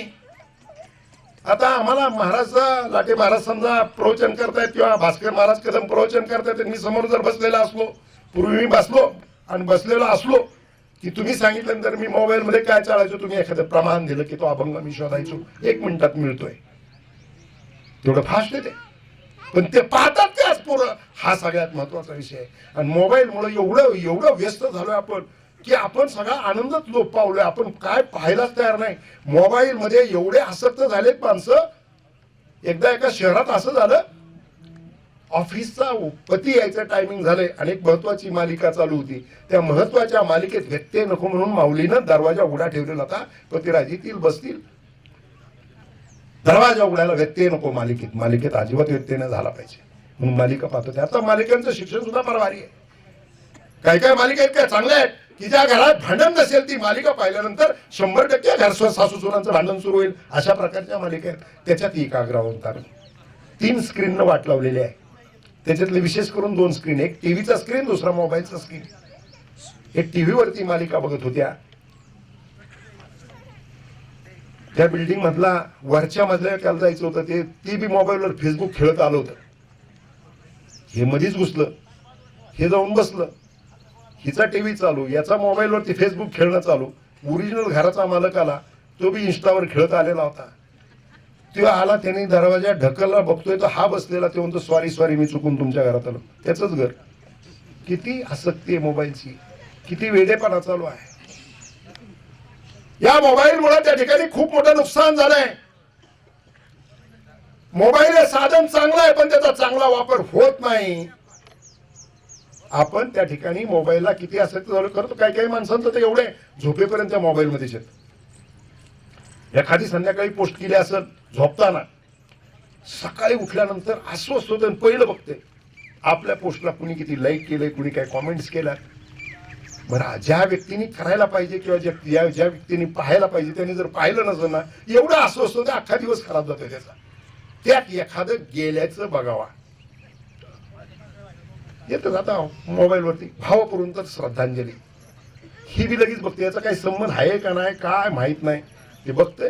हे लगेच तिथं फुलं आहेत मोबाईलमध्ये, 5-7 फुलं उचली तर टाकून देते. भाव त्याचा फोटो टाकते, फुलं टाकते, भावपूर्ण श्रद्धांजली. काही संबंध नाही, देणं नाही घेणं नाही काय नाही. पुढे जातो, बघतोय एखाद्याचा वाढदिवसाचा फोटो येतो, तीच फुलं उचलीत ते वाचतोच, फोटो वापरतोय, तीच फुलं टाकून देते, वाढदिवसाच्या हार्दिक शुभेच्छा. काय घेणं आहे का, देणं आहे का काय. एवढं त्या मोबाईलची आसक्ती आम्हाला झाली की त्याच्याशिवाय जणू काय आम्हाला काही आमचं काही नाही जणू काय. पूर्वी माणसं घरात गेल्यानंतर, पाहुणा गेल्यानंतर चौकशी करायचा, मुलांचं काय चाललंय, मुलं किती आहेत, कोण शिकतंय, कोण कितवीत आहे, कोण काय चाललेलं आहे, शेतात पिकं काय आहेत, ह्याची चर्चा व्हायची. आता पाहुणा आला आणि पाणी घेऊन आपण पुढे गेलं ते विचारते शिपिंगचं चार्जर आहे का, आहे का नाही. ही परिस्थिती किती आसक्त झालो आता. या निमित्तानं मी एवढंच सांगेल की जी साधनं आलेले त्या साधनानं आमचा आनंद लोप पावलेला आहे. आनंद निर्माण करायचा असेल तर साधनं वापरत असताना त्याला मर्यादा असल्या पाहिजे आणि वापरायच्या मर्यादा असल्या पाहिजे. हे कधी तुम्ही पोरांना सांगू शकता? ज्यावेळेस आई वडिलांनी मोबाईल कमी वापरायला सुरुवात केली त्यावेळेस आपल्याला पोरांना सांगता येईल. मोबाईलमुळे किती काय काय प्रश्न निर्माण होतात. त्या इन्स्टानंतर मैत्री काय काय काय होतात काय सांगू तुम्हाला. आता जर सांगायचं झालं, आमच्याच गावातला भास्करराव एक मुलगा जीसीबीचा ऑपरेटर आहे. मस्तपैकी सूट बीट घालून फोटो काढणं, ते इंस्टावरती टाकणं. आजकाल ते एक फोटो टाकायचे, पाठवायचे. ते इंस्टावरती ते जॉब हे ते मैत्री झाली. एका पोलीस ऑफिसरची मुलगी, पश्चिम महाराष्ट्रातली, बाप डीवायएसपी, आई फौजदार. हा दिसायला जरा चांगला, चांगलं पॅकेज, अमुक तमुक, मित्राची गाडी आली तिचे पूजा करताना ह्यानीच नारळ फोडला, ह्याचीच गाडी. ते थेट तिकडून इकडं मुलगी. साहेबांचं गाव इथून 8-10 किलोमीटरवर म्हणे. जायचं, इथून जायला काय साधन आहे? कोणते साहेब? पोर आता चौकशी करतात, केली आहे का नाही? तो म्हणला आमचं जीसीबी ऑपरेटर आहे म्हणला. गडबडली, पोलीस स्टेशनला गेले. आई वडील पोलीस अधिकारी होते म्हणून तिच्या लक्षात आलं. गेल्यानंतर तिनं सांगितलं आणि मग ती तिच्या माहेरी परत, तिच्या घरी आई वडिलांकडे परत गेली. मला फोन आल्यानंतर अधिकाऱ्यांना मला सांगितलं ते असं असं आहे. म्हणलं ठीक आहे, तुम्ही तुमच्या पद्धतीने हाताळा, पण ती मुलगी त्यांच्या आई वडिलांच्या ताब्यात द्या. किती चुकीचं घडतंय. इन्स्टामध्ये तुम्हाला कोण आहे, काय आहे, कशाचा तपास नाही हो. एका जीसीबी ऑपरेटर साठी तिकडून ती भरती, चांगलं शिक्षण घेणारी मुलगी. हे आपल्याला थांबवावं लागेल. याच्या बाबतीत आपल्याला सतर्क व्हावं लागेल आणि सतर्क होत असताना पहिल्यांदा आपला टीव्हीचा स्क्रीन कमी करावा लागेल. आई वडिलांना त्याच्याबरोबर मोबाईलचा टाइम सुद्धा आपल्याला कमी करावा लागेल. हे सगळ्यात महत्वाचं आहे. आणि सगळ्यात आणखीन महत्वाचं, या ठिकाणी मी आपल्या सगळ्यांच्यासाठी एक संदेश देऊन जाणार आहे. तुकाराम महाराजांनी सांगितलेलं आहे, आता तरी पुढे हाची उपदेश नका करू ना अशा आयुष्याचा. कालपर्यंत झालं ते झालं, जे झालं असं ते झालं, सगळं सोडून द्या. पण आता इथून पुढे एक उपदेश आहे की आपलं जीवन जर चांगलं करायचं असेल तर त्या ठिकाणी आपल्याला काही गोष्टींची काळजी घ्यावी लागेल. आज आपण सगळ्यात मोठं आव्हान काय बघायचं, जसं सांगितलं 28 वर्षाचा तरुण कसलंच व्यसन नाही, गेला त्याच्या 10व्याला प्रवचन करण्याची वेळ आली. वडिलांच्या दृष्टिकोनातून सगळ्यात महत्वाचं दुःख आहे, आता आपल्याला आपल्या घरामध्ये हा प्रसंग येऊ नये. आपल्या लेकरांचं आयुष्य चांगलं व्हावं, त्यांना 100चं आयुष्य मिळावं, त्यांचं आरोग्य चांगलं व्हावं.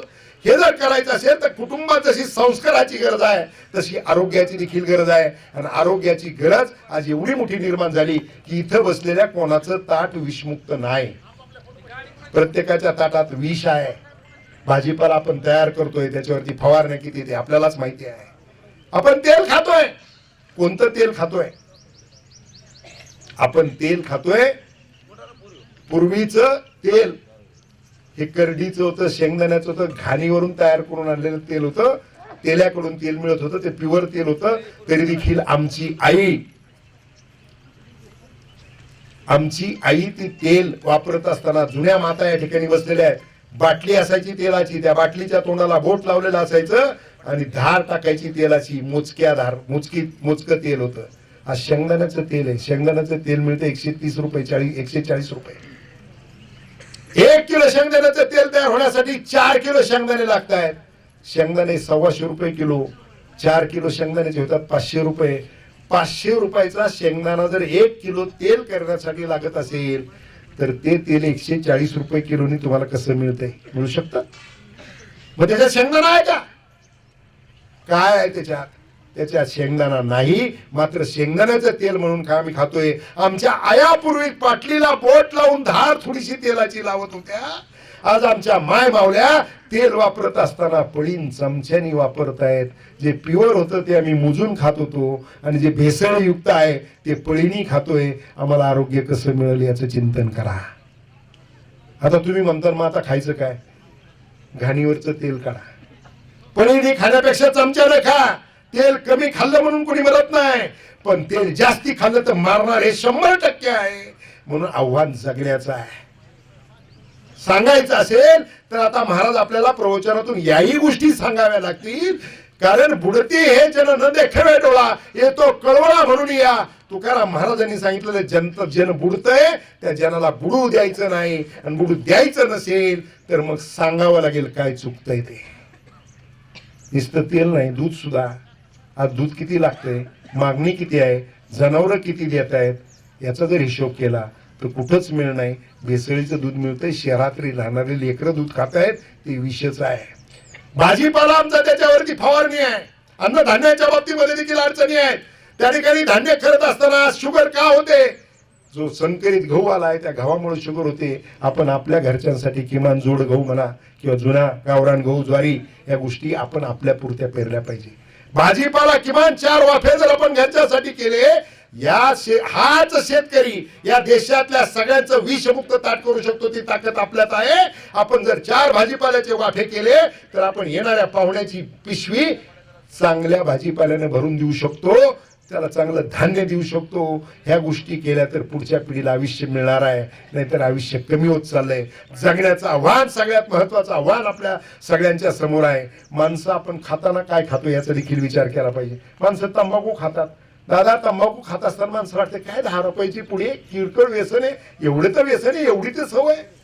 10 रुपयाची पुडी ती 10 ग्रॅमची आहे. 1 ग्रॅम 1 रुपयाला पडतो. मी तंबाखू कशी किलो पडली विष्णू सर? 1000 रुपये किलो. 1000 रुपये किलोची आपण तंबाखू खातोय. बदाम काजूचा विषय काढला, माणसं म्हणते गरीबाला कुठं परवडते, ते 800 रुपये किलो आहे, तू 1000 रुपये किलोची तंबाखू खातोय. मुटक्याची पुडी, त्याच्यावरचा कॅन्सरचा फोटो छापलाय. कॅन्सरने थोबाडं कसं होतं त्याचा फोटो आहे त्याच्यावर. माणसं ते बघतात आणि फाडून खातात. सरकारनं बंदी आणली, पण महाराष्ट्रात एकही टपरी अशी नाही की त्या टपरीवर गुटखा मिळत नाही. ती 25 रुपयाला मिळत होती, 30 ला झाली. लोकांनी कारण सांगितलं, म्हणजे आता जाऊ द्या, ती कारण नाही सांगत. तिथं परत राजकारण येईल. इथं राजकारण बोलायचं नाही. 3.75 ग्रॅमची पुडी येते फक्त. 3.75 ग्रॅम ती पडती 30 रुपयाला. 1 ग्रॅम पडतो 8 रुपयाला. किलो केवढ्याचा झाला? 8000 रुपये किलोचा गुटखा आमची पोरं खातात, आमची शहाणी माणसं खातात तो गुटखा. अरे तो 8000 रुपये किलोचा गुटखा खायचा जर बंद केला तर तुमच्या घरात लेकरं रोज बदाम काजू खातील, त्यांचं आरोग्य चांगल्या पद्धतीत होईल, ठणठणीत आरोग्य होईल, त्यांना चांगल्या प्रकारचं आयुष्य मिळेल. मात्र आम्ही गुटखा खाऊन आमचं आयुष्य संपवतोय. लेकरं शाळेत जातात, आई वडिलांना पैसे मागतात. आज थोडीशी क्रयशक्ती वाढली, 2 पैसे हातात आलेले आहेत. लेकराला 10 रुपये दिले जातात, 20 रुपये दिले जातात. पोरं जाऊन शाळेत गेल्यावर काय खातात माहिती आहे? मी मागच्या आठवड्यात सिद्धटेक करून येत होतो, बहिणीकडे थांबलो, भामरातून निघालो पुढे. शाळेची नेमकी मधली सुट्टी झालेली होती. मुली रस्त्याच्या कडेनं रस्ता क्रॉस करण्यासाठी रस्त्याच्या कडेला थांबला. तुम्ही ड्रायव्हरला उभं करायला सांगितलं. सगळ्या मुलींच्या हातात कुरकुऱ्याचे पुडे होते. मी एका मुलीला म्हटलं, मला देतीस कुरकुरे? दिले. मी पाहिलं तो 48 ग्रॅमचा पुडा, किंमत 10 रुपये होती. हिशोब काढला, कुरकुरे 208 रुपये किलो पडतात. 208 रुपये. काय त्या कुरकुऱ्यात? मला काल कुणीतरी सांगितलं पेटवलं तर पेटतंय. भास्करराव सांगितलं ते पेटवलं तर पेटतंय. अरे मग ते पेटवलं तर पेटत असेल तर त्याच्यात तुमच्या लेकराच्या शरीराला उपयुक्त घटक आहेत का? काहीच असू शकत नाही. तुम्ही शेंगदाण्याचा लाडू पेटवला तर पेटाल का? भाकरी पेटवली तर पेटाल का? म्हणजे कुरकुरा पेटतंय याचा अर्थ त्याच्यामध्ये शरीराला मारक असणारे घटक आहेत. आणि ते कुरकुरे आपण 10 रुपये हातात देतो. माझी माय मावल्याला विनंती आहे, लेकरानं शाळेत जाताना काय मागितलं तर त्याला मुठभर शेंगदाणे द्या, गुळाचा खडा द्या. त्याचं आरोग्य तयार होईल, त्याची प्रकृती चांगल्या पद्धतीत तयार होईल, त्याचं शरीर चांगल्या पद्धतीत तयार होईल. आयांनी वेळ द्या, शेंगदाण्याचे लाडू तयार करून ठेवा, फुटाणे तयार त्या ठिकाणी लेकरांसाठी ठेवा, त्यांना खाण्यासाठी चांगलं द्या. आयुष्य खूप कमी होत चाललंय. लहान लहान लेकरांना कॅन्सर झालेला सापडतोय, लहान लहान लेकरांना शुगर त्या ठिकाणी डिटेक्ट होते. ह्या सगळ्या गोष्टी जगण्याच्या पुढचं सगळ्यात मोठं आव्हान कोणतं आता जर असेल आपल्या सगळ्यांच्या पुढचं तर जगण्याचं आव्हान आहे. आणि दुसरी गोष्ट, आलेला मोबाईल जो आहे त्या मोबाईलचा अतिवापर हा देखील माणसांच्या जीवनामध्ये खूप अडचणीचा या ठिकाणी ठरलेला आहे. आणि म्हणून या ठिकाणी तिकडचा विधी संपलेला आहे. इथल्या प्रवचनाला निश्चितपणानं मर्यादा असते. आणि म्हणून या ठिकाणी मी सांगतो की आपण एकतर आईवडिलाची सेवा याच्या पलीकडे तुम्हाला काहीच करायची गरज नाही. आणि म्हणून अभंग घेताना घेतलेला होता, सकल तीर्थाची धुळे जे का माता पितरे त्या सेवेशी कीर शरीरे लोन कीजे. आई वडील हे सगळ्यात मोठं तीर्थ आहे. जशी काय आहे आज 1 वर्षानं वर्षश्राद्ध होईल. वर्षश्राद्धाला आपण मोठा कार्यक्रम करू, मोठ्या कार्यक्रमामध्ये मोठी जेवणं देऊ, पण ज्यांच्यासाठी कार्यक्रम आहे विधी म्हणून वर्षश्राद्ध केला पाहिजे, पण ज्यांच्यासाठी कार्यक्रम आहे ते त्या कार्यक्रमात नाही.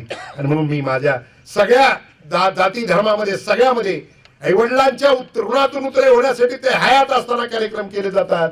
फक्त शेतीशी संबंधित असणारे आपण लोक करत नाहीत. माझी सगळ्यांना विनंती आहे, आई वडिलांनी 60 पार केली की त्यांचा ज्यांचे आई वडील आहेत त्या सगळ्या आई वडिलांनी त्या सगळ्या लेकरांनी आई वडिलांचा एक सोहळा करा. ते हयात असताना सगळे नातेवाईक बोलवा, त्यांचे मित्र बोलवा, मैत्रिणी बोलवा, सगळ्यांना एकत्र बोलवा. आनंदाचा सोहळा एक त्या ठिकाणी करा. जेवण द्या. एक आनंदाचा सोहळा जर त्यांचा केला तर शेवटचा श्वास घेईपर्यंत तुम्हाला आशीर्वाद दिल्याशिवाय राहणार नाही. असे सोहळे करण्याची गरज आहे की त्याच्यातून पुढच्या पिढ्यांना संस्कार मिळतील. ते करावं अशा प्रकारची प्रार्थना या ठिकाणी आपल्या सगळ्यांना करत असताना, जीवनामध्ये जगत असताना त्या ठिकाणी आपण आनंदी जीवन, आनंदी परिवार करण्याचा प्रयत्न करावा. या ठिकाणी जिजींना 100चं आयुष्य मिळालं. 100व्या वर्षी त्यांनी 10 दिवसापूर्वी अखेरचा श्वास घेतलेला आहे. परिवार घडवला, प्रतिकूल परिस्थितीवर मात केली, प्रतिकूल परिस्थितीवर मात करून आदर्श परिवार घडवला. नातवंडांना शिक्षण दिलं, मुलांवरती चांगल्या प्रकारचे संस्कार केले. आज खूप चांगल्या प्रकारचा कालखंड जिजीच्या घरामध्ये आलाय. नातवंड चांगल्या प्रकारची सेवा करतायत. परिस्थिती अत्यंत चांगल्या प्रकारची सुधारली, परंतु ती सुधारत असताना जिजींनी आणि परिवाराने घेतलेले कष्ट आहेत त्याच्यातून तो परिवार उभा राहिला. तर त्याच पद्धतीनं आप्पांनी देखील आपलं जीवन जगत असताना आप्पांचे वडील त्या ठिकाणी आध्यात्मिक क्षेत्रामध्ये खूप चांगलं काम करणारे. आज बाबुर्डीमध्ये आध्यात्मिक क्षेत्रामध्ये जे कार्य दिसतंय त्याच्यामध्ये त्यांचा देखील मोलाचा वाटा निश्चितपणाने आप्पांचा होता, आप्पांच्या वडिलांचा होता. मृदुंग वाजन असेल, पिटी वाजन असेल, भजन असेल, गायन असेल, त्याच्यामध्ये ते होते. आप्पांनी देखील ते संस्कार पुढे नेत असताना एक शेतकरी कुटुंबात, पाटील कुटुंबात जन्म झालेला असताना देखील आपल्या हातात असणारी जी कला आहे ते विश्वकर्माचं काम त्यांनी केलं. पाभारी तयार करणं, औत तयार करणं, बरोबर आहे ना दादा? बैलगाड्या तयार करणं. त्या काळात लोक काहीतरी वेगळी चर्चा करत असतील, पण त्यांच्या ठाई असणारा जो गुण आहे त्या गुणानं मी शेतकऱ्याला मदत करू शकतो अशा प्रकारचा आदर्श जीवन जगले. शेतकऱ्यांसाठी त्यांनी काम करण्याचा प्रयत्न केला, परिवार घडवला. खरं तर जिजी गेल्यानंतर त्या दिवशी मल्हारी शिर्के सरांचा मला फोन आला. त्याच्यानंतर 1 तासाभरानं मला भगवान सरांचा फोन आला आणि त्यांनी सांगितलं की जिजी गेलेले आहेत. 10 दिवसाने 19 तारखेला दशक्रिया विधी येतोय. खरं तर आज एक हायस्कूलमध्ये मी पालक शिक्षक विद्यार्थ्यांचा मेळावा ठेवलेला आहे. त्याला मला जायचं होतं, पण तरी सुद्धा म्हटलं बाबुर्डीचा दशक्रिया करून जाऊ. शेवटी नात्यातली सगळी माणसं आहे, जिव्हाळ्याची प्रेमाची सगळी माणसं आहेत. आणि म्हणून त्याच्यानंतर 5 दिवसापूर्वी आप्पा गेले. तोही दशक्रिया विधीचं प्रवचन तुम्हालाच करायचं सांगितलंय. आणि म्हणून या ठिकाणी ही प्रवचन रूपी सेवा आपल्या समोर करत असताना मी माझ्या परीनं या ज्ञानेश्वर माऊलींनी दिलेलं जे ज्ञानेश्वरी आहे त्याच्यातल्या 17व्या अभंगातली 207वी ओवी आहे, तिचं निरूपण मी माझ्या पद्धतीने करण्याचा प्रयत्न केलेला आहे. जे बरोबर आला असेल ते माझे गुरु तुकाराम महाराजांचे 11 वंशज हरिभक्तीपरायण माणिकप्पा मोरेंचं आहे. बोलण्याच्या ओघामध्ये जर काही कोणाला मी बोलून गेलो असेल, काही कोणाला जर लागला असेल, कोणाला वाईट वाटलं असेल तर तो माझ्या बुद्धीचा दोष आहे. माझं मला परत देऊन टाका. जे बरोबर आहे ते मात्र न्या आणि आपल्या जीवनाचं कल्याण करण्यासाठी या सगळ्या गोष्टींचा वापर करा. प्रवचन कीर्तन करत असताना महाराज लोक नेहमी पोट तिडकीनं आपल्या सगळ्यांच्या कल्याणाचं मांडत असतात. मी खरं तर मी महाराज बिराज काही नाहीये.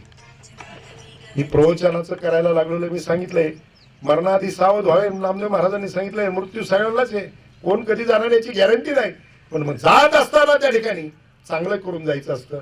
आणि म्हणून या ठिकाणी खरं तर या ठिकाणी प्रवचन रूपी सेवा करत असताना सगळ्या गोष्टी आपल्या सगळ्यांच्या समोर मांडलेल्या आहेत. याच्यातलं चांगलं जे आहे ते घेऊन नुसतं जाऊ नका, ते अनुकरण करण्याचा प्रयत्न करा. एवढीच प्रार्थना आपल्या सगळ्यांसाठी करतो. आणि या ठिकाणी मी माझ्या प्रवचन रूपी सेवेला पूर्णविराम देतो. पुंडलिकावरदे हरी विठ्ठल श्री ज्ञानदेव तुकाराम पंढरीनाथ भगवान की जय. माऊली ज्ञानेश्वर महाराज की जय. जगद्गुरु तुकाराम महाराज की जय. सद्गुरु श्री संत शेख मोहम्मद महाराज की जय. सब संतन की जय.